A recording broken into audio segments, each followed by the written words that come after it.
નમસ્કાર મિત્રો, વિડીયોમાં તમારું સ્વાગત છે। જી હા મિત્રો, અત્યારે હાલના મોટા અને મહત્વના સમાચાર સામે આવી રહ્યા છે। તો મિત્રો, સમાચારમાં વાત કરીએ તો કુદરત જ્યારે રૌદ્ર સ્વરૂપ ધારણ કરે છે ત્યારે માનવી લાચાર બની જાય છે, પરંતુ આવી આફતમાં પણ જો કોઈ શક્તિ અજય રહેતી હોય તો તે છે માતાનો પ્રેમ।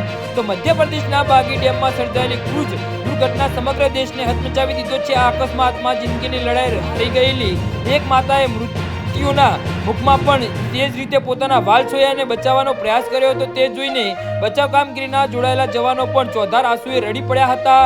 ગુરુવારે સાંજે જ્યારે અચાનક આવેલા વાવાઝોડાના કારણે 43 મુસાફરો ભરેલી ક્રૂઝ પલટી ખાઈ ગઈ હતી, જ્યારે ચારે બાજુ ચીચાચીસ મચી ગઈ હતી। તૂફાની પવન અને ઊંચા મોજા વચ્ચે બોટ ડૂબવા લાગી હતી, ત્યારે દરેક વ્યક્તિએ જીવ બચાવવા મથી રહ્યા હતા। ત્યારે અંધાધૂની વચ્ચે એક માતાના પોતાના માસૂમ પુત્રને સુરક્ષિત રાખવા માટે તેની છાતીના સરસો ચાપી દીધો હતો। ઉલ્લેખનીય છે કે સવારે જ્યારે રેસ્ક્યુ ટીમ ઘટના સ્થળે પહોંચીને પાણીની અંદર તપાસ શરૂ કરી ત્યારે તેઓ એક હૃદયદ્રાવક દ્રશ્ય જોઈ સ્તબ્ધ થઈ ગયા હતા। લાઈફ જેકેટ પહેરેલી માતાએ પોતાના બાળકને એટલી મજબૂતીથી પકડી રાખ્યો હતો કે બચાવકર્મીઓ માટે તેમને અલગ કરવા પણ મુશ્કેલ બની ગયા હતા।